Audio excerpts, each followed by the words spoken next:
alas 3 po yung set nung time natin, kaya lang medyo ang lakas kanina ng ulan, tsaka traffic, no? Ako, madaling araw pa ako umalis sa bahay, kararating ko lang kanina alas 2, so, di ba? Traffic. Ano pa kayo, ha?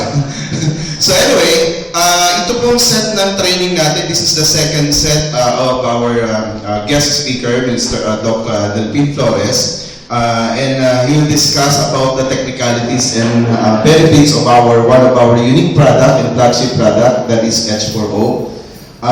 Kasi marami mong mga technicalities or mga explanation na dapat nating malaman. So, itong mga time na to, dapat i-take natin yung opportunity for us to be educated about our products so we can educate others also. Kasi syempre, yung product natin kailangan ng mga technicalities or dapat ng maayos na pagpapaliwanag, lalo na medyo may kamahalan ng konti, di ba? Kasi pag tinanong ka, sabihin mo, ay grabe, ang ganda ng product namin, ng H4O. Para saan ba yan? Huwag mo na itanong, inumin mo na lang, di ba?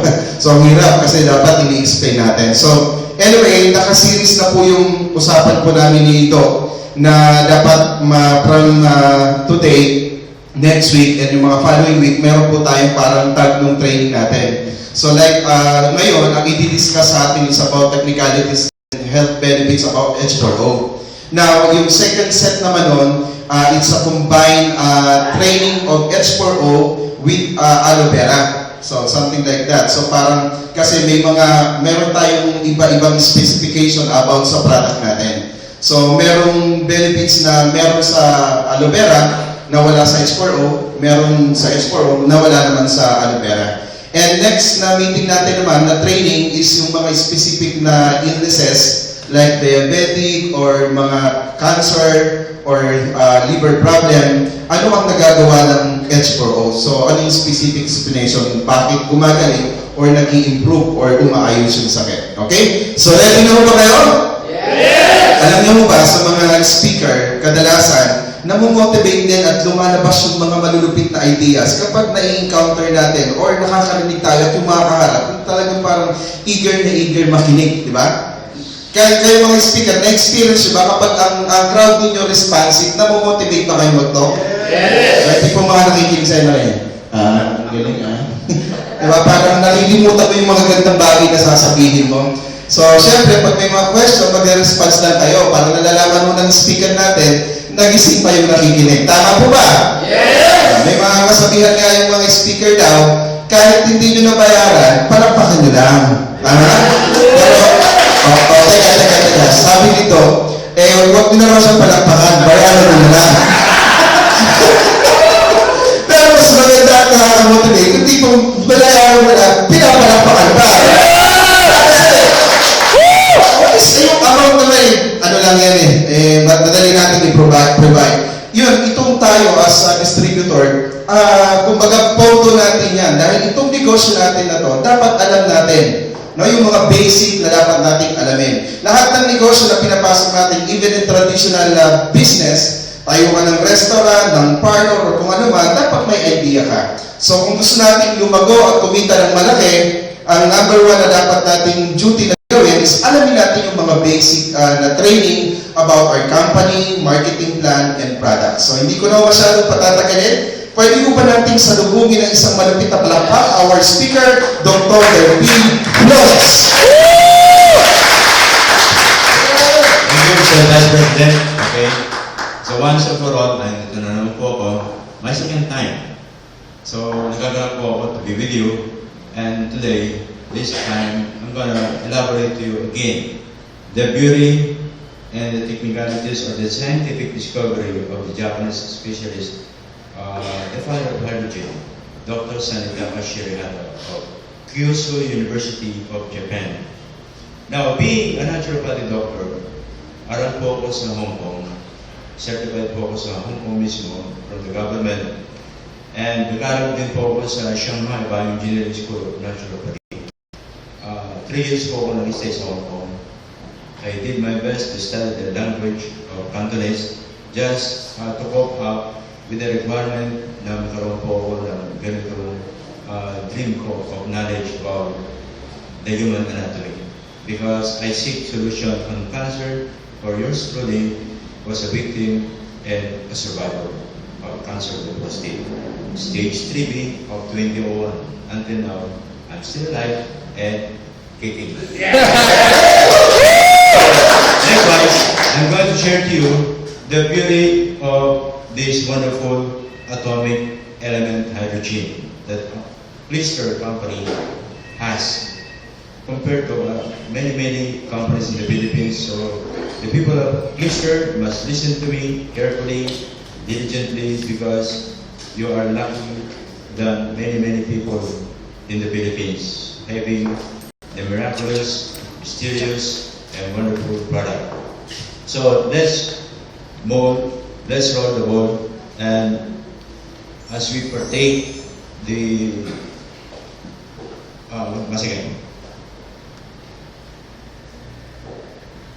as we partake the knowledge, this is my credential.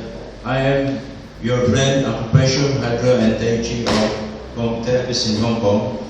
Kailangan po niyo malaman na once you are drinking the product and taking other products of Blister, hindi po tayo ay sit down only na sit down or lakad lang ng lakad. You perform something outside the practice of American of jogging, whether boxing, because that po sa mga aging population, ma-overwork po ang inyong liver. Your metabolic function of the liver shall overwork, so you need something like Tai Chi na tinuturo po ng Oriental countries na hindi po naging practice sa Philippines. Na hindi po kayo dapat na mag-undergo ng mga sobrang pagod. So maraming namamatay po sa jogging because they don't know ang kanilang katawan pala maraming bara. And we call it heart attack, di ba? So yung po mga modulate action po ay dapat. Ever since the discovery of antibiotics, the scientific field focused on the development of more drugs that might cure all diseases. But scientists and a lot of medical doctors in abroad, they discovered that these drugs and other chemical substances are not the cure all they were once thought to be. Instead, they discovered that this can damage our cells, beginning on the liver. The liver might suffer the drug-induced toxicity. Toxicity, naranasan po yung atay sa dami po ng drug dependencies niya ng bawat isa. From childhood hanggang sa adulthood, hanggang sa namatay na drugs pa rin. Okay? So when we suffer from toxicity of what we call it liver inflammation or toxic hepatitis due to drug, masisira po siya, papunta na po sa liver injury. That's the major side effect of all drugs in the Philippines. Mahal niyo ba yung atay niyo? Yes. Of course, bakit kumakain kayo ng drug? So, you have to stop drug because hindi ka naman drug addict. So, the people who always buy drug from a pharmaceutical drugstore are becoming drug addict. Sabi nga ng mga ibang doktor, sabi ko nga sa kanya, pagka may cancer ka, saan ka papagamot? Ay, maghahanap ako sa ibang lugar, mga natural. O, may hospital kayo. Ay, yun. Ang dami namamatay sa hospital namin. Baka makasama pa ako doon. Now, on your point down, logic, right? Meron ba kayo na balitaan doktor na matay sa cancer, diabetes, heart attack, leukemia? Wala. Bawal. Ako, ganun din. Hindi ako pwede na dapat nag-iingat tayo na mga tao. Anyway, these drugs composition of many variety of damaging, it affect our human DNA's composition beginning on hydrogen, oxygen, nitrogen, carbon, phosphorus. These are the 5 major chemical components of our DNA. DNA, they are the one that makes our own chromosomes to be healthy. Wala pong taong nabubuhay na laging buo ang lahat ng DNA niya. Nasisira po yan. Pero sa pagkasira po ng DNA, siya po ay repairable. Repairable. Bakit? Pag ikaw, ang iyong immune system is working on top condition, tapos nahiwaan ka ng blade dito sa iyong braso, di ba naghihilom yan after a week? By itself, so you have the capacity to heal yourself. You have the capacity to cure your own and to eliminate those wounds. And that is the nature of the body. Meaning to say, DNA are repairable. Our body, the chromosomes, the cells, more than 100 trillion cells are all repairable if you know only how to repair yourself. Okay? But nevertheless, no amount of doctor will reveal to you the secret that you are repairable. Or else, you will not go to the mechanic of the body because they are pretending to repair you. And yet, you cannot be repaired by them. It is a God-given gift to you by the Lord that you can live without the disease. Like me, yours truly. I survived cancer on 2001, then cancer didn't come back anymore. Today is 2013. So how many years have passed? 13 minus 1. 12 years. People dies after surgery on cancer after 5 years. Luckily, if you're still alive after 5 years. But according to medical statistics of America, in the breast cancer, once you were operated surgically, you will live only within span of 5 years. In the statistics of USA. So this human DNA's composition, kayo po yun at ako. We are created through DNA by our parents. Okay? So dito po nagsisimula ang inyong buhay, the DNA. The DNA must be properly, carefully studied. And this is what we call it, the DNA microbiology. Wala nagtuturo niya sa school. Malalim yan. Pag sinabing DNA, akala mo na FBI lang ang pupuntahan mo. Dito, pag sinabing DNA, sa Christian kayo pupuntahan. Kasi narito ako. Nakuha niyo? Okay. DNA. Ito po yung DNA kompleto. Lahat po yan, nakikita nyo iba't ibang kulay. Siya po is symbolizing different form of chemicals organically in your body. And there are hydrogen, carbon, oxygen, tandaan yan, 5 yan. Nitrogen, phosphorus. Those 5 atomic chemical elements are your DNA. At kayo ay gawa sa 5 yon. Nakuha nyo? From the tip of your hair to the tip of your toe, gawa ka sa ganong chemicals.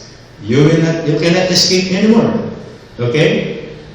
At yan po ay sikreto. So siya po ang medical secret. Kinakailangan sirain siya para ikaw ay gamutin. Paano sisirain? At sino sumisira? Sa ngayon po, dapat mong malaman, you are created through DNA, and DNA composed of electrons on the hydrogen and oxygen. And these electrons, you are the positive. You are the positive electromagnetic charge. You are the positive electric charge. Okay? But the negative part is not within your body. It is about to be supplied to your body from the outside sources. Let's say, force, right? Yung talon ng tubig. Ikaw yung positive, siya yung negative. Yan, nabubuhay ka, nagbabalance. Pero pag kumain ka ng mga toxic food, ang kinakain mo, mga positive charges. At ang kuryente, puro positive charges. The supplier, di ba? Most of the electrical current, everything, they supply the positive and the negative is, alam mo di ba? Kahit nga sa baterya ng sasakyan, di ba? Ang supplier, positive. Ang negative, yung kabila. Nakuha niyo? So, ang tao, positive. Ang negative, sa labas. Pero hindi ka mabubuhay ng always positive. You still need the negative part to balance your electrical impulses. Ito mga kuryente ito, kailangan ng katawan ko ito. But in a regulated and minimal amount. To operate your brain, kapag wala kang kuryente, patay ang tao.